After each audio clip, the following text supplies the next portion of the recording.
اللہ تمہیں یہاں تک اس لیے نہیں لایا تاکہ تم مایوس ہو کر ہمت ہار جاؤ۔ یقین سے بڑھ کر یقین، نفرت کی سب نشانیاں ملنے کے باوجود خدا کی محبت پر یقین، عمر کی سب علامتیں دکھائی دینے کے باوجود اس کے رحم پر یقین۔ ہماری بیماری کبھی ٹھیک نہیں ہو سکتی، ساری دنیا کے کہنے کے باوجود اس کی شفا پر یقین۔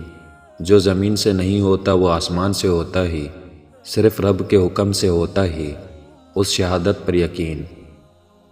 اور جب کوئی معاملہ اللہ کے حوالے کر دیا جاتا ہے تو اس پہ بحث نہیں کی جاتی کہ ایسا کیوں نہیں ہوا، ویسا کیوں نہیں ہوا، ایسا کب ہوگا یا ویسا کب ہوگا۔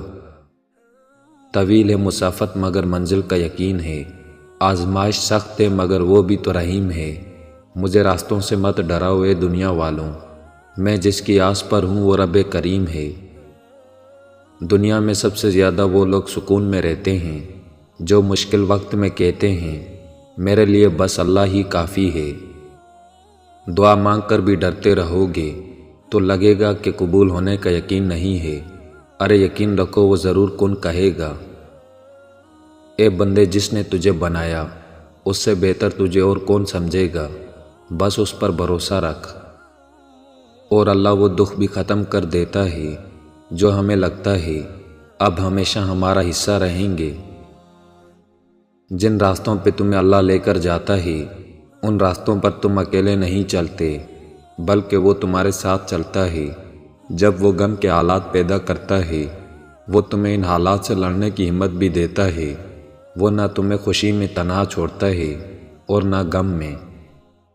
مسکراؤ کہ رونے کے لیے کوئی دن نہیں، اڑو کہ اڑنے کا حق صرف اوپر والوں کے پاس ہی نہیں، اور ایسے کھل کے مہکو کہ تم سے بہتر گلستان میں کوئی گل ہی نہیں۔ بے شک میرا اللہ آزماتا بھی ہے اور سنبھالتا بھی ہے۔ اللہ پر یقین اتنا کامل رکھو کہ اگر مگر لیکن اور کاش نہ کہنا پڑے۔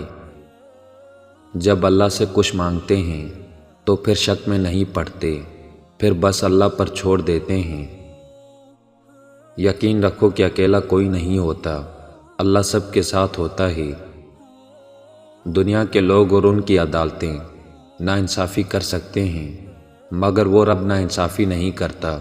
وہ رحمان ہے، رحیم ہے، مگر جو اس کے بندوں کی دل آزاری کرتا ہے وہ اس کا حساب بھی لیتا ہے۔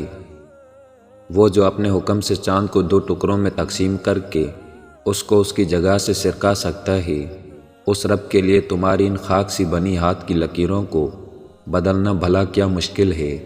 جس کے ایک اشارے پہ مچھلی اس کے بندے کو زندہ ساحل پر اگل دے، وہ کیسے پھر تمہیں اس اذیت کے سمندر میں ڈوبنے دے سکتا ہے۔